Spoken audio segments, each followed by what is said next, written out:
하나님의 말씀은 요한계시록 19장 7절에서 10절 말씀입니다. 다 같이 봉독하도록 하겠습니다. 우리가 즐거워하고 크게 기뻐하며 그에게 영광을 돌리세. 어린 양의 혼인 기약이 이르렀고 그의 아내가 자신을 준비하였으므로 그에게 빛나고 깨끗한 세마포 옷을 입도록 허락하셨으니 이 세마포 옷은 성도들의 옳은 행실이로다 하더라. 천사가 내게 말하기를 기록하라. 어린 양의 혼인잔치에 청함을 받은 자들은 복이 있도다 하고 또 내게 말하되 이것은 하나님의 참되신 말씀이라 하기로 내가 그 발 앞에 엎드려 경배하려 하니 그가 나에게 말하길 나는 너와 및 예수의 증언을 받은 내 형제들과 같이 된 종이니 삼가 그리하지 말고 오직 하나님께 경배하라. 예수의 증언은 예언의 영이라 하더라. 아멘. 오늘은 어린 양의 혼인잔치라는 제목으로 은혜를 나누고자 합니다. 사랑하는 성도님들, 하나님 앞에서 저와 여러분은 이미 복을 받는 자인 줄 믿습니다. 요한계시록의 마지막은 심판의 이야기로 가득 차 있습니다. 그러나 오늘 본문은 그 모든 어둠을 지나 하늘에서 울려 퍼지는 가장 밝은 소식을 들려줍니다. 오늘 본문에서는 우리가 즐거워하고 크게 기뻐하라고 말하고 계십니다. 왜냐하면 이제 혼인 기약이 이르렀기 때문입니다.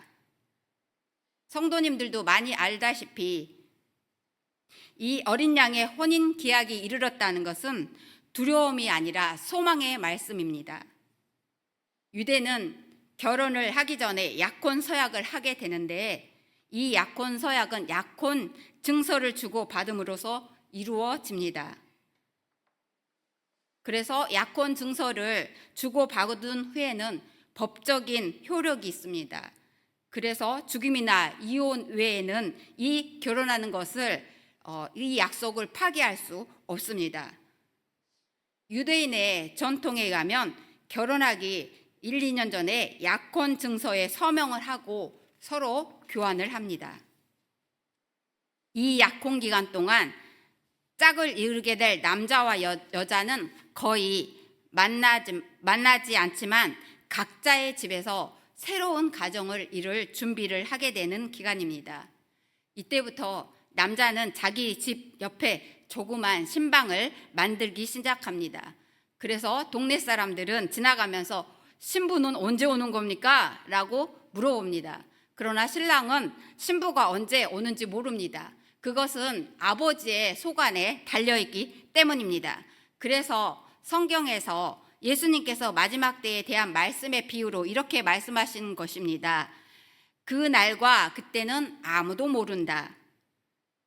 예수 그리스도의 재림의 정확한 시기는 천사도 아들도 아닌 오직 하나님 아버지만 아신다고 말씀하고 계십니다.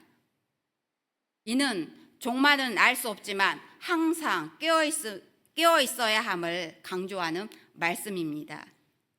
이 기간 동안 신부는 신랑을 맞을 준비를 하고 기다립니다. 신랑이 신부에게 갈 때는 신부는 집에 간다고 통보를 안 하는 것이 관습이었습니다. 신부는 결혼식에 입을 하얀 세마포 옷을 준비해 놓고 언제 신랑이 오든지 간에 그 옷을 입기 위해서 항상 준비하고 마음가짐을 가집니다. 왜냐하면 이제 혼인 기약이 이르렀기 때문에 신부는 늘 준비를 하고 있는 것입니다. 우리의 삶도 마찬가지입니다. 우리의 삶의 최종 목적이 7절 말씀에 있습니다. 우리가 즐거워하고 크게 기뻐하며 어린 양의 혼인 기약이 이르렀고 어린 양은 우리 죄를 대신 예수 그리스도이십니다. 여기에서 혼인 기약이 이르렀다는 것은 신랑 대신 예수님께서 그리스도의 신부가 되어 영원한 교회와 연합을 이루는 것을 말씀하고 계십니다. 이제 혼인 잔치가 시작될 때가 되었음을 의미합니다. 이는 세상의 역사가 마지막 순간에 주님이 재림하시고 성도들이 의로운 행위로 단장한 세마포 옷을 입고 참여하는 기쁨과 영광의 날입니다. 어린 양이신 예수님과 그의 아내 된 교회는 영원히 하나 됩니다.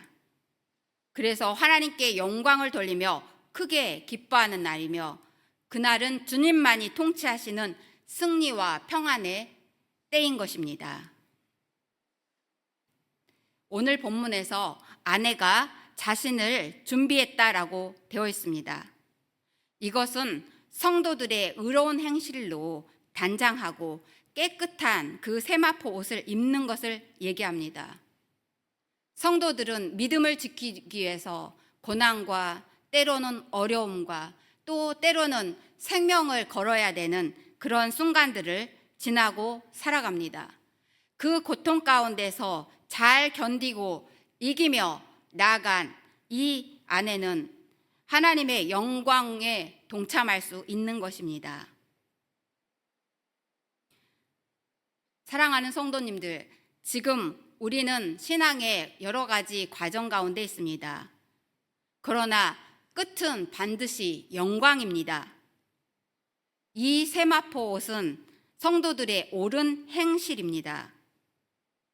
이 옳은 행실은 단순한 신분이 아니라 삶 속에서 의로운 행동을 의미합니다. 즉, 세마포 옷은 구원받은 성도가 믿음으로 살아낸 순종의 삶을 의미합니다.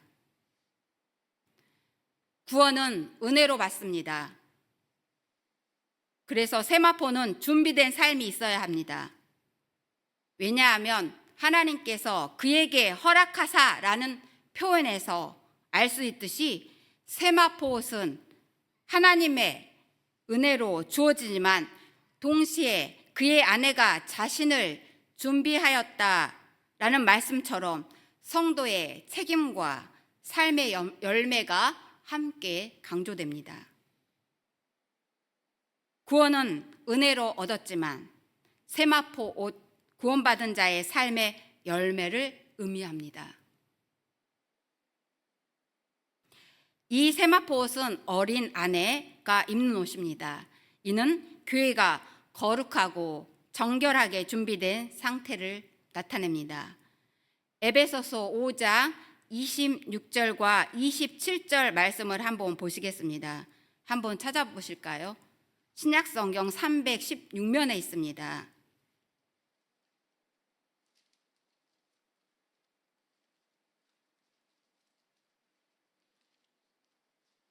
찾으셨으면 다 같이 한번 읽어보도록 하겠습니다. 에베소서 5장 26절, 27절 말씀입니다. 316면에 있습니다.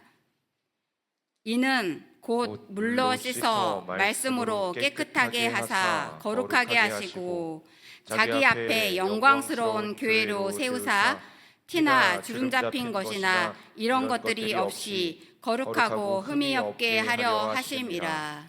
아멘. 저희들이 자녀를 키우다 보면 연약한 부분들이 있습니다.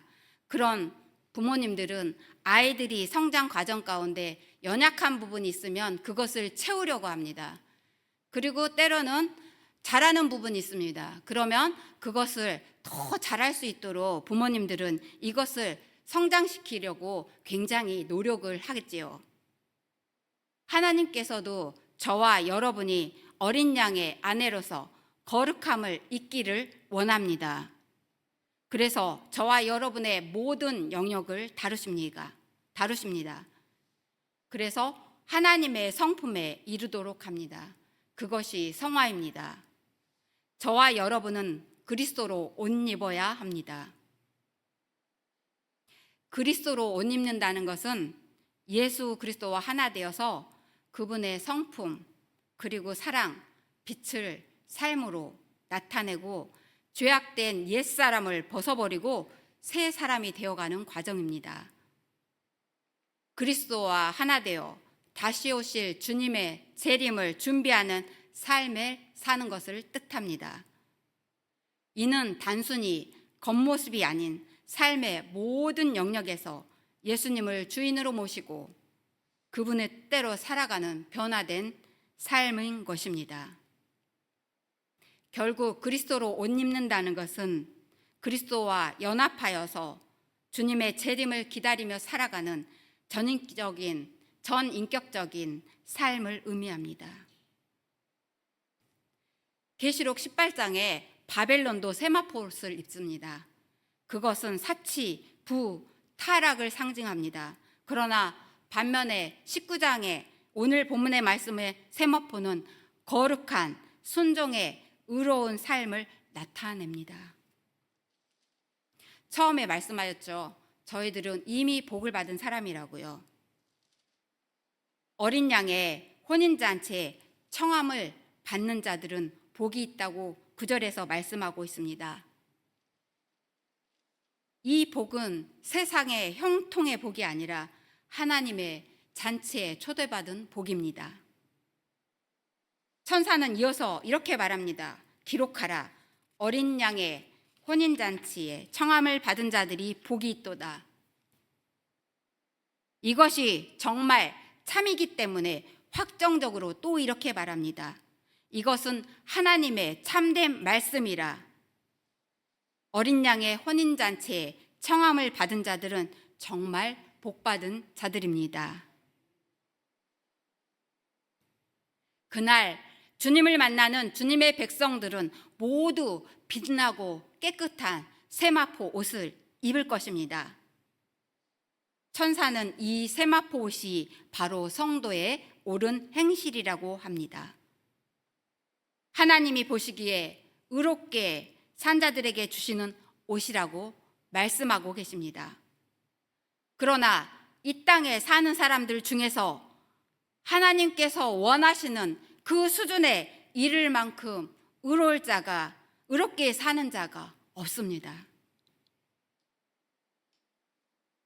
내가 저 사람보다 더 나을 수는 있어요.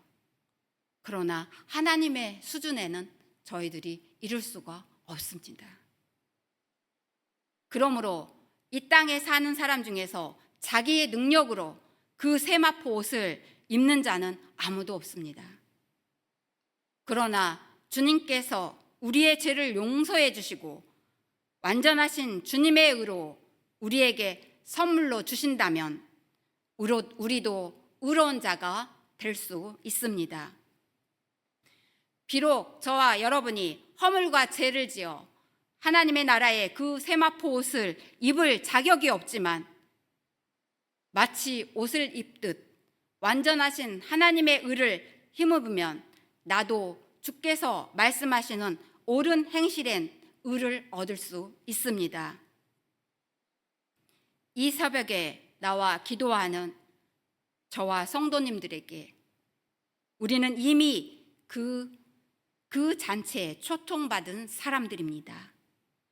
요한은 너무 감격하여 그 천사의 발 앞에 엎드려 경배를 하려고 했습니다.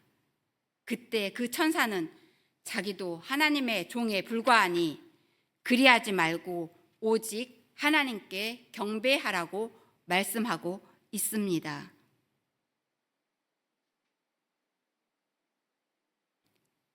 요한이 천사에게 경배하지 말아야 할 이유는 천사가 증거하는 것은 예수님에 대한 증거, 하나님의 영에 의한 대원 사역에 불과하기 때문입니다. 사람이나 천사는 아무것도 아니며 그를 사용하시는 하나님께만 영광을 돌려야 합니다. 말씀을 맺습니다. 저와 여러분이 크게 기뻐하고 즐거워하며 하나님께 영광을 돌려야 할 이유가 있습니다. 어린 양의 혼인 기약이 이르렀기 때문입니다. 약속한 때 정한 시기가 되었고 이제 고난의 어려운 가운데도 믿음을 지킨 사람들에게 준비된 영원한 천국 혼인잔치의 주인공이 될 수 있기 때문입니다. 사랑하는 성도님들, 오늘 하루도 아내로 부름을 받은 사람답게 혼인잔치를 바라보며 하나님께만 예배하는 삶을 살아갑시다. 구원은 하나님의 은혜로 되었지만 아내로 준비되기 위해서는 깨끗한 세마포 옷을 입어야 하는데 이 세마포 옷은 성도의 옳은 행실입니다. 신랑을 기다리며 준비하여야 합니다. 거룩한 아내로서 주님을 맞을 준비를 해야 합니다. 다 같이 기도드리시겠습니다. 이슬미 청년 1000번째 예물 드렸습니다. 오하엘 오하랑 어린이 1000번째 예물 드렸습니다. 오하겸 어린이 1000번째 예물 드렸습니다. 참 좋으신 하나님 아버지, 은혜와 사랑을 감사를 드립니다. 오늘도 귀한 날 허락하여 주셔서 하나님 앞에 1000번째로 예물 드린 손길이 있습니다. 하나님 만배로 갚아주시고 하나님 축복된 삶을 살 수 있게 도와주시옵소서. 오늘도 사모하는 마음으로 성도님들 왔습니다. 기도할 때 하나님 은혜 부어주셔서 성령 은혜 부어주옵소서. 구원의 은혜, 하나님 예수 그리스도로 말미암아서 받은 그 큰 구원의 은혜가 우리 안에 날마다 흘러넘쳐서 감사와 감격이 넘치는 오늘 한 날 될 수 있도록 은혜 부어 주시옵소서. 날마다 그리스도의 옳은 행실로 옷을 입고 그리스도의 거룩한 분량에 이를 수 있는 저희들의 삶이 될 수 있도록 은혜 부어 주옵소서. 우리는 연약하고 부족하여 이 모든 것을 행할 수 없으나 주 예수 그리스도의 보혈의 피로 날마다 덮어주셔서 거룩한 삶 살게 하여 주시옵소서. 감사하며 모든 영광 돌렸고 예수님의 이름으로 기도 올렸습니다. 아멘.